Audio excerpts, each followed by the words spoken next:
लिंबातांडा मानसिंगवाडी तालुका लोहा येथील ग्रामपंचायतने केलेल्या भ्रष्टाचाराची त्वरित चौकशी करा या मागणीसाठी अर्जदारांनी केले जिल्हाधिकारी कार्यालयापुढे कुटुंबासह उपोषण. सन महाराष्ट्र न्यूज नांदेड. लोहा तालुक्यातील लिंबातांडा मानसिंगवाडी येथील ग्रामपंचायतमध्ये मोठ्या प्रमाणात भ्रष्टाचार झाला असून त्याची त्वरित चौकशी करावी. अर्जदाराला अद्यापही 10 वर्षापासून दारिद्र्यरेषेखाली असूनही घरकुलाचा लाभ दिला जात नाही. त्यामुळे त्वरित अधिकाऱ्यावर कारवाई करावी. 2022 मधल्या अतिवृष्टीमध्ये लाभार्थ्यांचे घर पडून नुकसान झाले, परंतु पंचनामा करून तलाठी साहेबांनी पाठवला, परंतु अद्यापही त्याला अनुदान मिळाले नाही.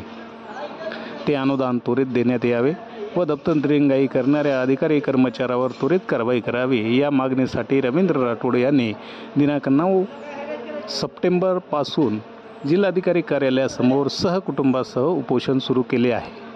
पाहूया Sun Maharashtra news Nanded special report. घरकुल साहेब, घरकुल आम्हाला 20 वर्षापासून मागितलो, मला घरकुल भेटलं नाही.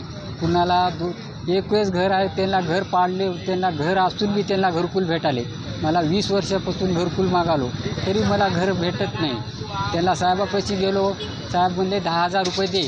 10,000 घेऊन गेलो. तुमची आता याच्यामध्ये आली म्हणले, तर आता नाही, पुढच्या वेळेस बघूत म्हणलं. नाही म्हणलो साहेब, बघा म्हणलो काय कोशिश होती. नाही होतच नाही.